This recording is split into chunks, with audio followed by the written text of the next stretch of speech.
Hey everyone, I am very excited to get to talk to our guest today. Her name is Angel Duncan. She is a PhD candidate in psychology of gerontology, and she's a marriage and family therapist and an art therapist working in mental health and dementia forms research. She does teaching, holistic program developments and care treatments, and arts and neurosciences. She's an arts and neurosciences enthusiast, which I love so much when I read that. Thank you so much, Angel, for being here on our podcast today. I'm really excited to pick your brain and for our listeners to get to learn so much about the work that you do. Well, thank you so much for having me. I'm excited to be here. Great. Well, I'm wondering if we could start out the episode. Maybe you could describe a little bit about the work that you do, just to kind of give us all an idea of I know you've been involved in so many things, but it really helps establish who you are and the perspective that you're coming from. And so, yeah, give us a little background about your work. So I have my hands on a lot of different things. I co-developed and I run a monthly program for persons living with young onset and early stage Alzheimer's disease at the Yale University Art Gallery. So I have my wonderful team, Jessica Sack and Rachel Thompson from Yale, and myself, and we run this program monthly for persons, and it's free. So anybody interested in attending is welcome to attend. It's once a month. And I also teach. I'm a professor, and I teach at the University of Tampa. And I am a consultant in radar application issues and clinical trials. I consult in program development, bringing different types of art techniques into different care communities. And I do art therapy myself in different types of clinical settings. Usually it's at assisted living facilities. I'm down in Florida, so I'm in Southwest Florida. So primarily my work has been in the Tampa, Sarasota area, down from Fort Myers to Naples. So my primary work, though, has been around the Naples, Florida area and up in near Tampa, Sarasota. And then virtually, I'm doing all these programs with Yale and the Cognitive Dynamics Foundation. I act as the executive arts director for that foundation, and that is with neurologist Dr. Daniel Potts. We met in 2010, and we co-developed our programs together for his foundation that he developed. And one of them is called Bringing Art to Life. So we teach and expose students that are going into social work, psychology, geriatric nursing, as well as pre-med majors and medical residents. We expose them to the art therapy and the arts and virtual dementia, the VR dementia tour. And they are paired up with a resident living with dementia at a care facility for a whole semester, and they get to work with them, and it exposes them on a deeper level of how it is to actually work with somebody living with dementia. So we do this at universities all over the country. Right now, we're doing it with Rush University with Neelam Agarwal. Dr. Agarwal is amazing. She's at Rush, and she's very instrumental behind this for what we're doing in Chicago.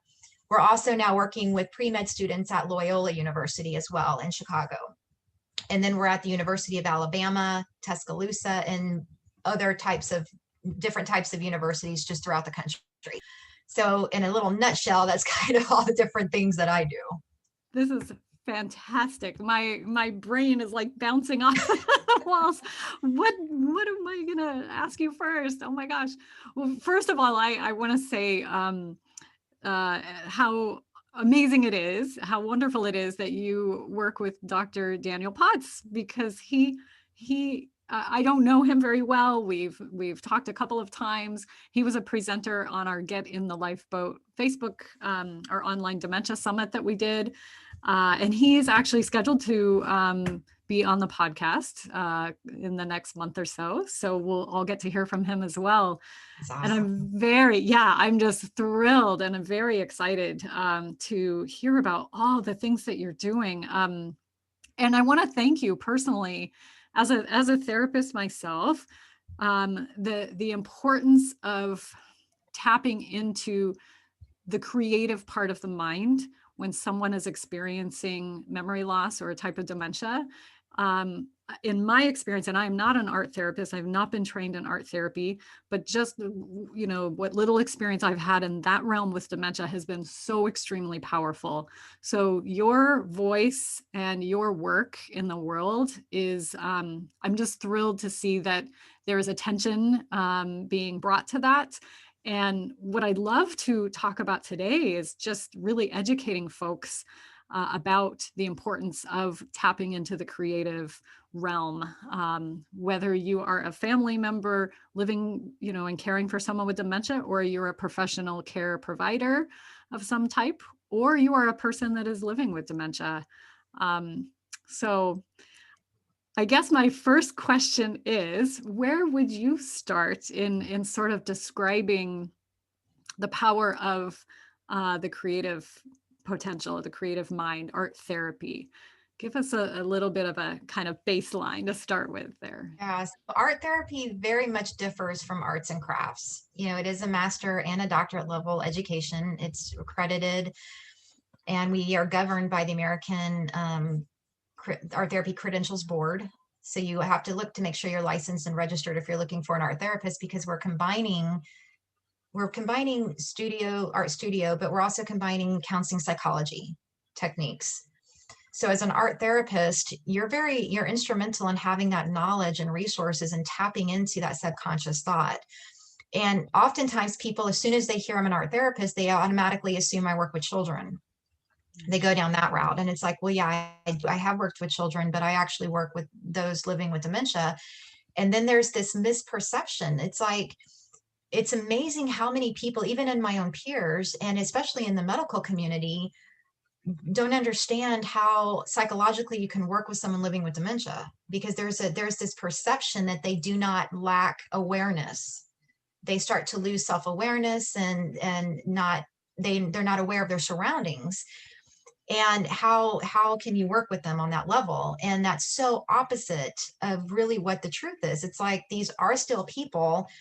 And just because you have a neurological degenerative process happening, you're still that person there. And the art therapy techniques are designed to tap into that subconscious. So when, I've been in the field for 19 years, coming from the San Francisco Bay Area, and then to the East Coast in New York City, Connecticut, now I'm down in Florida. That person is there. You just got to tap into those resources. And so the art therapy allows you to get into where memory pockets are in the brain. And that's why I'm so I love the fact that I also work in clinical trials, and I work in research. And you, as a researcher, and I go to these investigator meetings, and you see that, as medical providers and researchers, we tend to get we tend to want to treat the disease, but we lose focus of the person. So the art therapy, you're getting both. You're treating the person and you're focusing on the person. So memories come back. So when I'm there, that creativity comes back. Creativity is essential in brain health. And it's been an exciting time, especially like in AI and neurological aspects, because all the fancy and progressive technological devices that are coming out, we're understanding the brain better. And we know that when you are creative, you're nurturing your brain. Now, with Alzheimer's or even Lewy body or frontal temporal lobe dementia, you're not curing it, but you are enhancing quality of life, and you have much to learn. So I feel like as scientists and researchers, we really should be spending more time creating art together with our patients, or with the resident, because you're able to find things that you wouldn't normally pick up in a scan or any other type of cognitive testing. So it's essential. Creativity nurtures your brain. It gets your neurons fired up, and memories surface. I had an art therapy group today, and the students that I worked with, the pre-med and med students that I worked with today, they were paired up with a resident. And it was amazing to see, the gallery had some exhibits of artwork that we displayed virtually. And all we did was ask, what do you see? What do you think's going on here? The stories that they were able to come up with it's like you forget that they have dementia. They're talking, they're saying, well, this is what I think's going on. You have that abstract thinking, and then they're able to paint pictures, and the pictures were so meaningful. Like today, this woman painted, and when she processed it, she said, well, this is my favorite place, and this is me and my husband walking hand in hand today, and this is sunset. Wow. This is somebody, and that's later in the disease process. So it's giving the opportunity, but I think working with an art therapist, you're even getting more of that deeper knowledge, and you're able to tap into that subconscious thought. Thank you for just right off the bat giving that clarification of, art therapy is not crafts and hobbies. This is very much about tapping into the subconscious. I appreciate, just personally for myself, having this discussion, because I get a lot of questions about what is the point of providing therapy to someone who has Alzheimer's disease, or somebody who is, mid to late stage, and to me, you're speaking my language, even as someone who's not an art therapist, but somebody who absolutely understands and believes in the different layers of consciousness that are available to folks, and the quality of life that can still be that people can still have despite their memory impairment. I think that we've been taught, our society and our culture, that therapy is an insight-based practice, and boy, something that you learn when you're working with a population that has memory impairment is that connection and growth and cleaning up unfinished business, healing, all of that stuff can occur despite someone's cognitive abilities or processing. So I love everything that you're saying. And I think that this is just so important to open the conversation and get that out there into the world. One of the things that you said, I just jotted a little note here, is that creativity is essential for brain health. Can you talk a little bit more about that? Can you elaborate? Yes. I hope anybody that's listening to this, and the immediate response is, well, I'm not an artist, I can't do art. You're in the right place. It's important that we get creative, and having a creative life doesn't necessarily mean just making art and painting. It's music, it's gardening, it's, what's creative to you in your life, because we know when we're living creatively, we are nurturing brain health. And, and arts is a part of that. Absolutely. There's been too many studies coming out that validate that creativity is essential in brain health. And it's important as we age. The expression, use it or lose it. It's like, so anybody, at any age, it's not a should, oh, I should do this. It's a need, because it's having meaning and purpose in life. So some of the most impressive studies that have come out in recent years there was one study, I think it was the Templeton Foundation that funded it.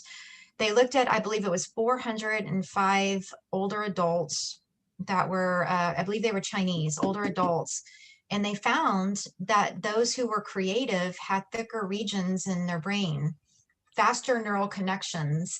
And the researchers, just by looking at the brain scans, could tell you who was creative and who was not. Wow. And then right there, and then in Seattle, there was a study, a longitudinal study, and Nancy Andreessen, Dr. Andreessen, I'm a big fan of her. And it was there was a study in Seattle, same thing. It was a period of time where they were looking at creativity, and it was pretty much almost the same type of outcomes that they found in like the Templeton study. They said they found there was a faster connections happening, especially in your frontal temporal lobe. That's your executive house, your functioning. And they were showing faster connections in that part of the brain. So you're activating things, and you got your left and your right hemisphere, and everything's working more together. And they're also finding that there was becoming more flexible in thinking. So even older adults who were having, being creative in life, and also engaging in the arts, were more curious about life. They look forward to new challenges as opposed to sit and dwelling about the past. Oh, that's important. I know Yeah, that I've so heard studies about that too, about those folks that can adapt to change better, that can welcome challenges without feeling threatened, are have a longer life expectancy. And I wouldn't be able to quote those studies, but just yeah. this brings up another um, question that I have. How do you measure creativity? Like for these studies that have been occurring, can you speak to that a little bit? Yeah, so this, well, like all the different studies that I've been looking at, they are tracking it. So they're looking at brain waves. There are different types of pet imaging, pet scans. There was one that was a pretty famous study it was very interesting. It was he's now a Buddhist monk who I believe used to be a genetic scientist in France who left years ago and decided to become a monk. And so he's one of the famous studies where he's considered to be the happiest man in the world. And so the picture though shows him sitting there with all these electrodes all over his head.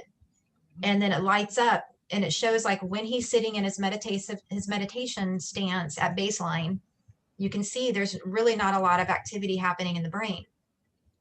But as he gets into thinking about, mindfulness and being happy and calming the brain down, all this activity started happening. So you can literally see the changes from his baseline to when he's getting into his mindfulness, meditation stance. And what we're finding is that some of these studies are kind of using those same types of techniques, and they're finding the same experiences, like with art making or in terms of other like creative thought.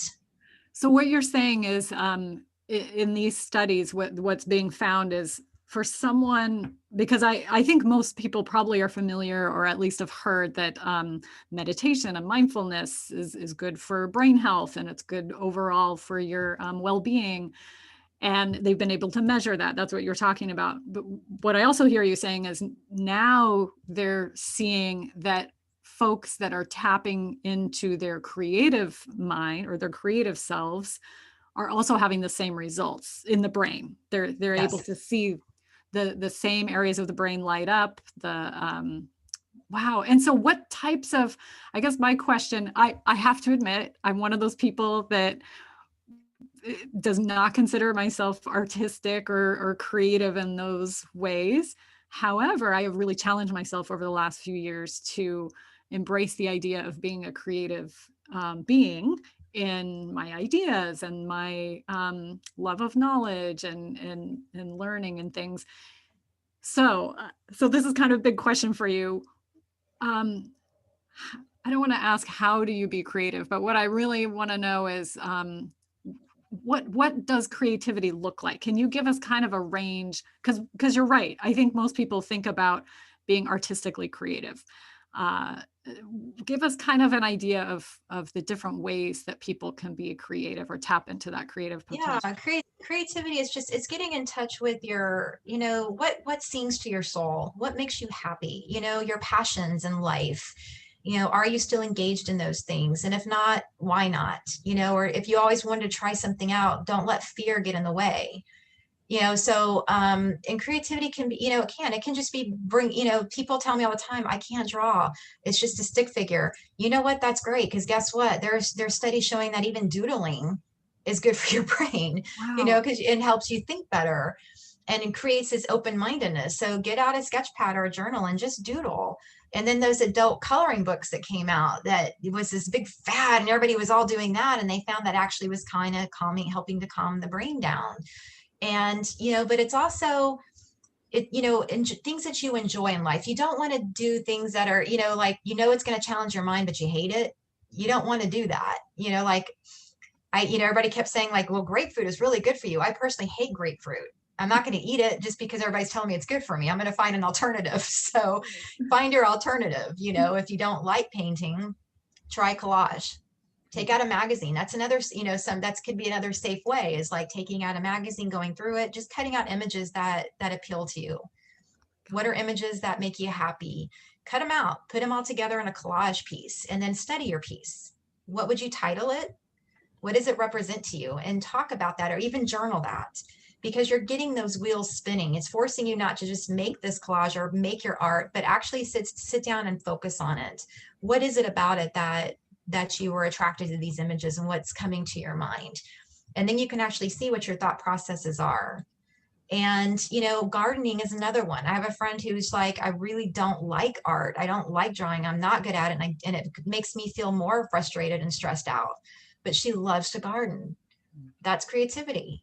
She's out in her garden and she's got her hands in the earth and she's doing her thing and, and are sewing and knitting, making jewelry, whatever it is. Creativity is just getting in touch with your passions in life, or even now with our cell phones. Take your camera phone out, take pictures of things you think are interesting. There's so many free filter apps. You don't have to pay for them, but if you go on the app store, if iTunes, whatever you have, Android or iPhone, and there's free apps you can download where you can actually filter your image and create really cool pictures from that. So these are all different things that I would encourage people just to try out and not let fear hold you back. Like, I had a woman, she's like, I've always wanted to take ceramics, but I'm too old. You are never too old. Go down to your local, we have our Alliance for the Arts here in Fort Myers, and they offer classes. That's exactly what that's for. Go sign up for it. Go take it. She ended up enjoying it. She loved it. So it's like getting outside of your comfort zone. I love it. Thank you for those examples. Really. I mean, as you were talking, I was thinking for myself, like, oh my gosh, yeah, I love to take pictures of food. So I get all creative with the lighting and this and that. Or my daughter just, we're talking about turning our garage into a studio apartment. So we're getting into the design piece, where will the walls go, or what kind of furniture. And so that I really hear what you're saying when you talk about, it almost doesn't matter what it is you're doing. It's more the feeling that it invokes within you. And I think about the feeling that it invokes, but it's combined maybe with the intention too, and a sense of curiosity. And so if you can tap into that magic potion, whatever that looks like for you, I think that's great. So thank you for that. Absolutely. Yeah. You're getting a dopamine going too. So I know music, out of all the expressive arts, music is the one thing that really activates the brain. It really can act everything, and you're releasing dopamine. Okay. So that's why it's such a powerful mode to use for people with living with dementia. So when I'm doing art with them, I'm also going to have music playing, and I'm going to play music that they like, what they resonate with. And it's the same with, yourself. So if you're out there doing your thing, if you have some headphones on, play your music, because that's going to, you're releasing those endorphins and dopamines and all that feel good stuff. And as we age, we don't produce as much of those chemicals. Okay. So depression is very common as we age. And that's why when you're having meaning in life, and it gives you the motivation, and that's the key. I think you just touched on something very important for all of us, whether we have memory impairment or not, is that, okay, will you walk us through that a little bit? So what I heard you say is that as we age, that we're producing less dopamine in our bodies than when we're younger. And so it's even more important to be intentional about getting those levels up. And the best way to get those levels up, one way, I guess I should say, is to tap into the creative side of yourself. Is that what I'm hearing? Absolutely. Yeah. It is. It's like, and this is what is so difficult. It's like you have, it's like, an elderly patient. When I did some work in a hospital setting in the Bay Area, we had a patient in the hospital who was elderly, and the nurse comes in and takes his tray, and it's like, oh, he didn't even touch his food. Well, it's not that he wasn't hungry. He didn't have the motivation to actually pick it up and do it, but he needed to eat. So it's like, and it's that motivation. It's getting those things going in the brain. Right. And you can do that with music and exercise. Movement is important. It's essential. When you're also walking is one of the best things you can do if you're able to walk, because you have it's called osteoclastin. It's in your bones, and it gets released when you're moving, when you're getting exercising, and it actually helps generate some things that are going on neurally in the brain. So it's important that we have movement. We're creative, we're living our life to our best, but that we are getting some movement as well. Gotcha. And I'm imagining dance. When you can Yes. tie in movement with the creativity. Absolutely. Yes. Even like chair yoga or, any, Wheelchair your, dancing. exactly. Exactly. Yeah. Fantastic. This is such good information, Angel. I just appreciate this so much. So I'm thinking about our listeners that have a loved one either at home or in a facility, someone that's living in a facility. And let's say at home or in the facility, they don't have a very good program or plan on engaging people. I think a lot of us see that many times. I mean, in my experience, there are a lot of facilities that will advertise their wonderful activities program and this and that, but then the reality doesn't always look like what they what they Yeah. hope. Yeah. It's So folding towels. yes, or bingo. So, can you give us, give our listeners an idea of things that they may be able to either do with their loved ones one-on-one, just engaging themselves, or ideas or tips that can be introduced to facilities or more of a Yeah. program? Yeah, first of all, I hate it.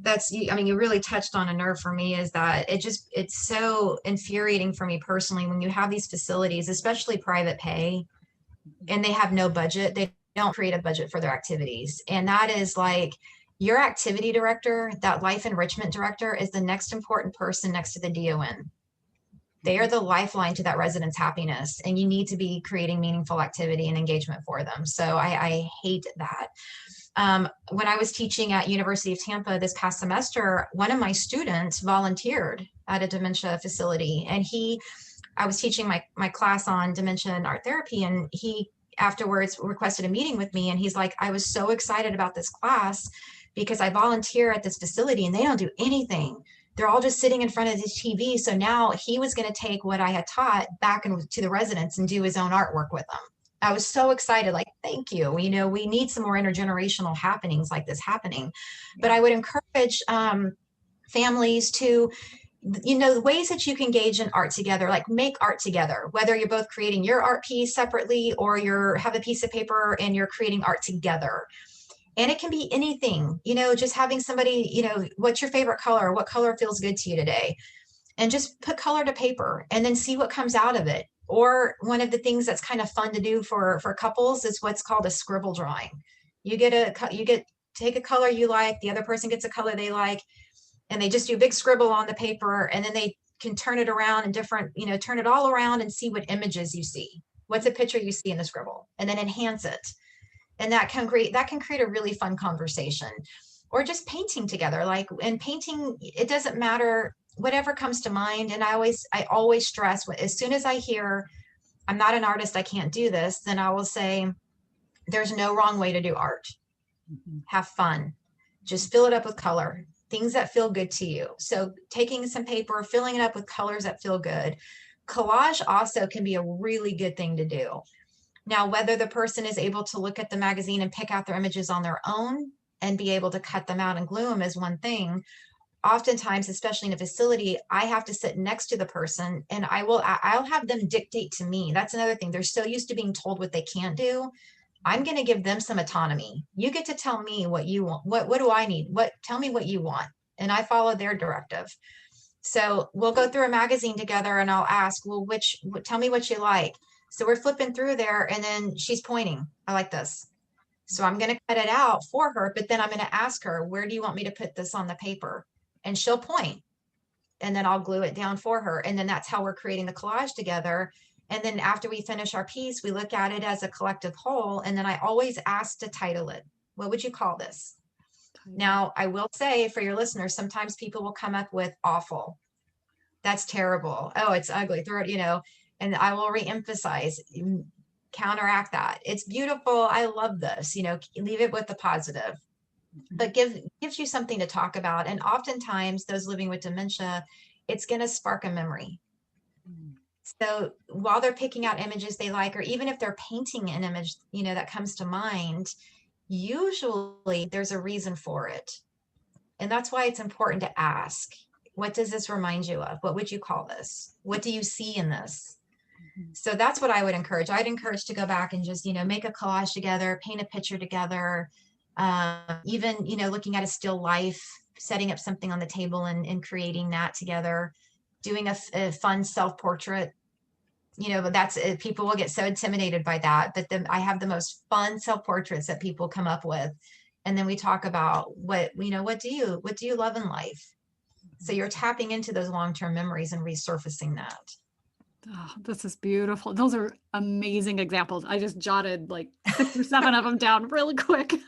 One of the things you said that I love so much, oh, it just touches me, is when you said that it gives the resident or the person autonomy to choose, autonomy to make a choice, to dictate where they want to place something. I mean, I think that one thing that I see, I know you've seen this, and probably most people have seen this as well, is that when folks move to a facility setting, often their family members are relieved because everything's going to be done for them. They don't have to worry about anything.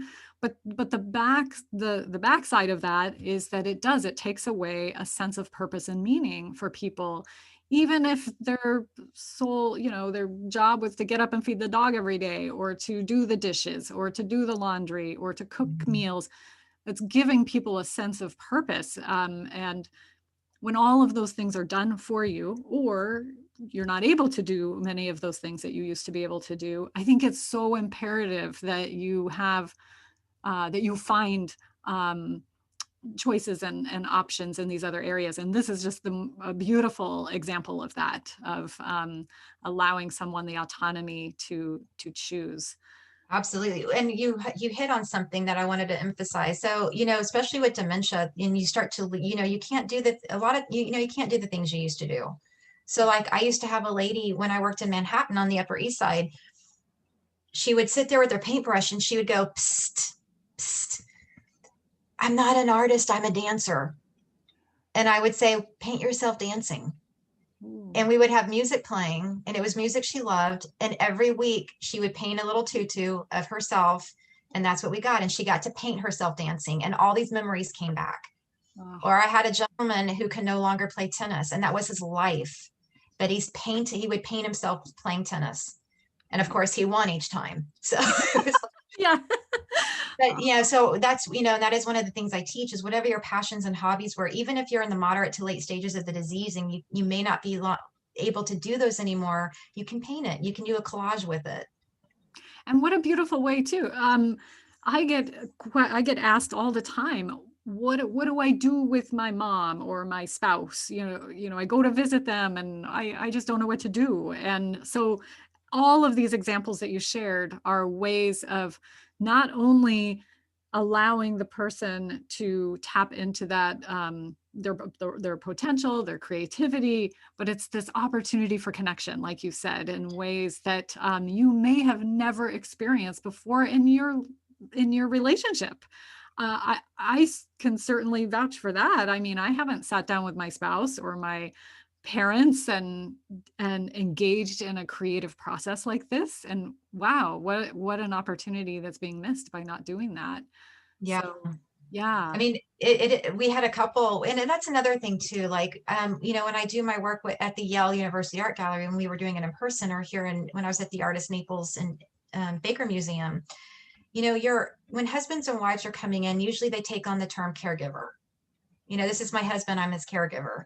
Well, now it's like I get to be a wife, or I get to be a husband, and it's husbands and wife having that shared moment. And it always is through the art. And one gentleman painted his thumb, and his wife painted this beautiful garden, and he put his painting next to hers. And he said, his name, he said, this is Tom's thumb next to the green thumb. I love it. And talked about how much his wife meant to him. And he said, without her, I would be nobody. And she makes my life beautiful. And then afterwards, she was just sobbing. And she said, I haven't heard him say anything like that about me in over a year. Wow. Wow. So, I mean, you're getting, even with adult children as a mother, I get to have my mom back for a minute, or my dad back. So wow. Yeah, you're building, not only creating together, you're strengthening those relational bonds. which is just so important. I mean, for me, I'm thinking about the potential also, kind of like I said before, that at any age in life, and you touched on this in the very beginning when you talked about the woman who didn't who was a little nervous to start ceramics because she was, quote, too old. And Mhm.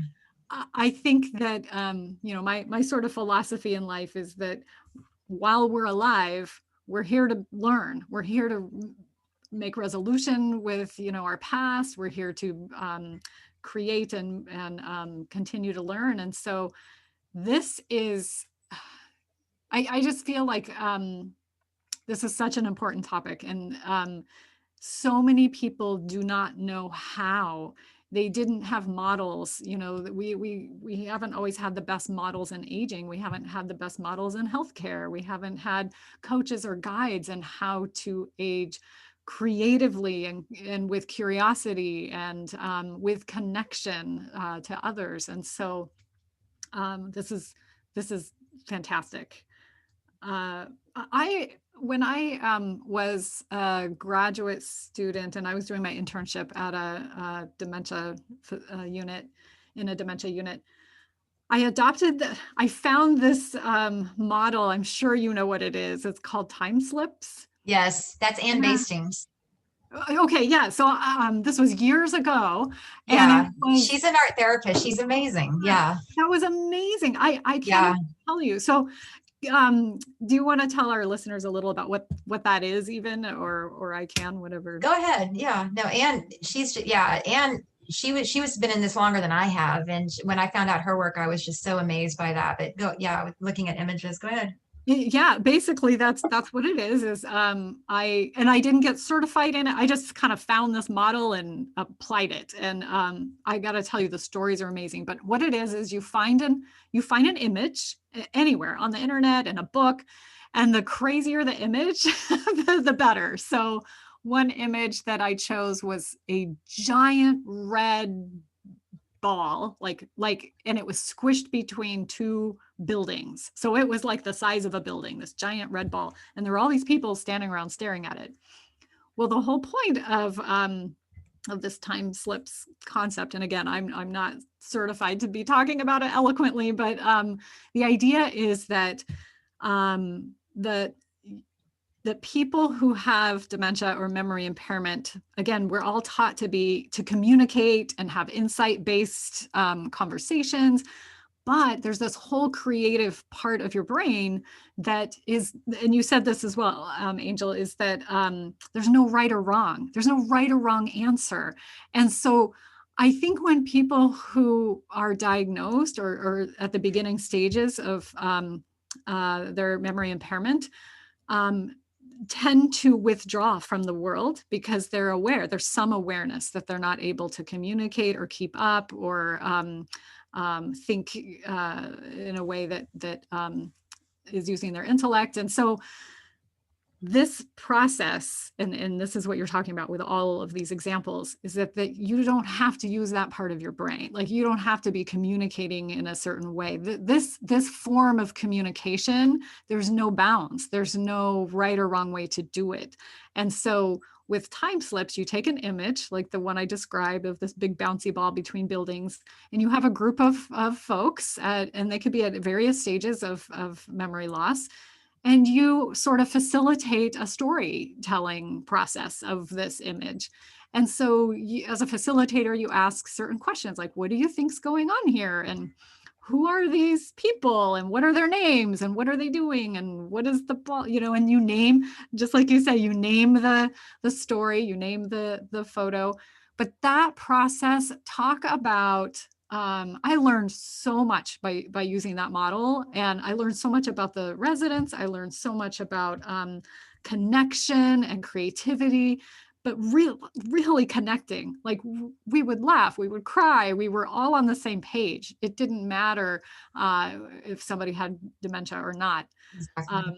So anyway, I created this whole binder. We had stories, and we would share them with the caregivers, the professional caregivers there, the CNAs. And let me tell you, the ripple effect of that is that the care providers at the facility then felt connected in a different way to these folks as well. And that is of huge importance. So Absolutely. Yeah. so fantastic. Tell me her name again. Her name's Ann Bastings, and she was, so I got into the field just kind of by accident. Alzheimer's is not in my family. Dementia is not in my family. I was working with children with learning disabilities and kids on the autism spectrum in Texas, San Antonio and Austin. And I went when I got my master's in marriage and family and art therapy, I knew nothing about Alzheimer's. It just kind of fell in my lap. And this was back in the very early 2000s. And then that's when I was introduced to Ann's work. So, I mean, even at that time, she was doing really groundbreaking work that people had not thought about before, because she's really saying they have an imagination. Mm-hmm. They can talk, they can do this. And this is, and she has the images that kind of help spark that. Yeah. And that came from Jean Cohen, the late Jean Cohen, who was, and she probably may have been even influenced by him. So Jean Cohen was he's like one of the pioneers of the godfather of geriatric psychiatry. And he helped put creativity and art therapy on the map. And, tragically passed away from prostate cancer about 9 years ago, but his wife, Dr. Wendy Miller, is she's a dear friend of mine. I think she's also friends with Ann. But Jean really helped set the stage in doing really amazing, groundbreaking research showing exactly what Ann was doing. And that he came out and said, we need to give them the opportunity to create. They're not brain dead. They do have, they are capable of imaginative thought. Mm-hmm. And then on a cultural, I'm thinking when Ann, one of her, I think, famous articles that I read about was the Marlboro Man. That was his image of the guy on the horse.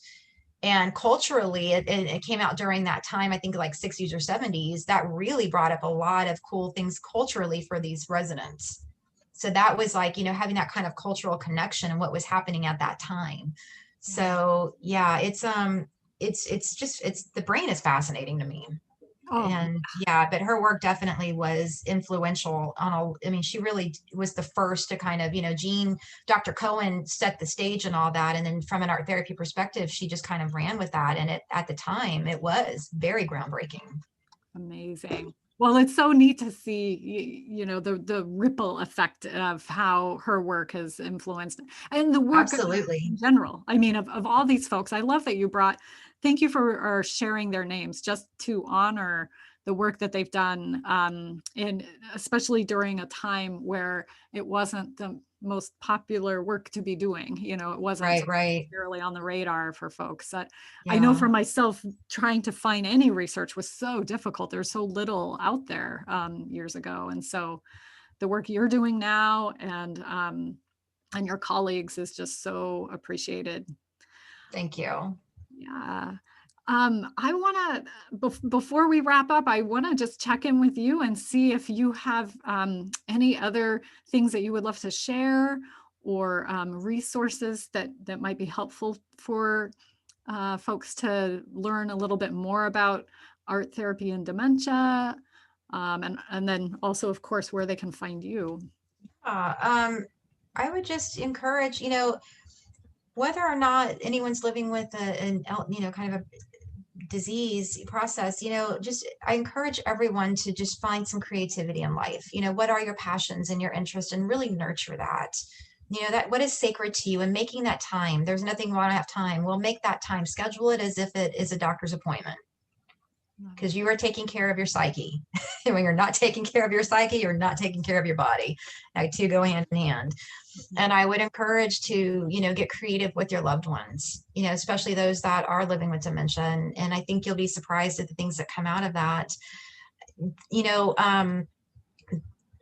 My work primarily is, it's funny because we do the museum group and we use images, but I typically, for myself, I'm putting a piece of watercolor paper in front of the resident, the participant, and I'm just asking them to go by their imagination. I don't give them any pictures to look at. I'm like, I want you to paint what comes to your mind. And they usually sit there for a minute, and then I will help get them started. Like, well, what color feels good to you? What color do you like? And sometimes I'll have to even put the brush in their hand and guide them to the paper and show what it looks like. And then they start going. And for my work and what I've been doing, I'm finding that outlet is amazing on what they do come up with. Very profound. And so and I think the key word is opportunity, giving these individuals the opportunity to be creative and don't assume what they can or cannot do. You know, I had one who on his own, it was the same thing. I said, paint what comes to your minds. And I always say something that feels good. What feels good to you? He ended up painting 2 candlesticks and a couple of glasses at a table. And I asked him, what would you like to title this? And he called it Date Night. And I said, date night, tell me about that. And he said, my wife and I used to go on dates. And he got a little teary eyed and he said, she died several years ago and now I'm here and I love her. I love her. And I said, thank you for sharing this with me. And I said, what made you think of this? And he looked up and he goes, I think about my wife every day. And this was somebody in the advancing stages who never really talked, he just sat there in his wheelchair. But this is when I gave him that opportunity, paint what comes to mind, what feels good to you. That's what he came up with. And I have thousands of stories of like that, where people by tapping into their own imaginations, or even just, I had a woman who created, it looks like a purple splotch. We would not think anything of it. You see a purple splotch and you're like, okay, but that's where it came in. And I asked her, what do you see in this? And she said, well, I see my son in here and he's good. He visits me and I like the color purple. Purple's a happy color. I want to be happy. And she was from Maplewood. I'm from Maplewood. That's where I'm from. And all these, she saw what she was telling me, and I'm documenting all of it. And her son was even debating not coming back to visit her because he didn't think that she was even aware he came.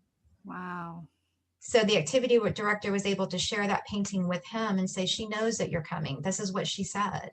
Mm-hmm. So of course he's sobbing because he had no idea. But I mean, just giving people the opportunity, and don't assume that they can't do this. Don't assume that they don't have an imagination. Mm-hmm. You know, sometimes you may need a prop, or you may need an image to look at and create from, but also see what comes out of them on their own. That is so beautiful.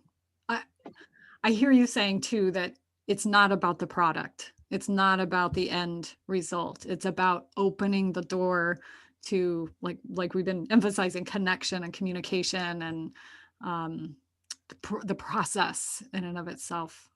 The processing is huge, and it does. It's like, especially in art therapy, you don't care what it looks like. I don't care. Like I said, I have stuff that just looks like a line and splotches, but there's profound meaning behind that. So yeah, and it is. But processing is, if they're, obviously if they're able to communicate with you, even fragments in language. I had one where it was fragmented and I could only pick up a few words that I could understand. But when I shared it with her husband, he knew exactly what it was. Wow. Just by the 3 words that she came up with, he knew what it was. Wow. So yeah, so processing is key, but being that listening, you got to listen. You have that ear. And it doesn't matter what it looks like. It's like, people get embarrassed about it. Even I find it funny, even those that are very late I'm like, oh, let me see your art. And she throws her body over and she's like, it's terrible. It's like a 5-year-old. And I'm like, let me see. And then I'm like, I love it, but it's processing also is getting to the heart of what is the meaning behind it. Because oftentimes there's pretty profound meaning. And I find it interesting for myself because it's like, here are these individuals, they can't write a check. They can't pay their bills. They can't dress themselves or feed themselves, but I can sit and have a very meaningful conversation about life. I've gotten the best marital advice ever from them. I've gotten the best life in general. It's like, it's a 2-way street. Oh man. Thank you so much. It was beautiful. And I can only imagine, to just be a little bird on your shoulder as you go through your day, with your work, teaching the physicians, being in facilities, working with folks. I can only imagine on a daily basis, the shifts, the profound shifts and connection that you're experiencing. Yeah, they're that caregiver, I call it a care empathy. There is a shift happening. And I noticed that when, especially CNAs, because I think we all know they're not getting the education they need in this disease.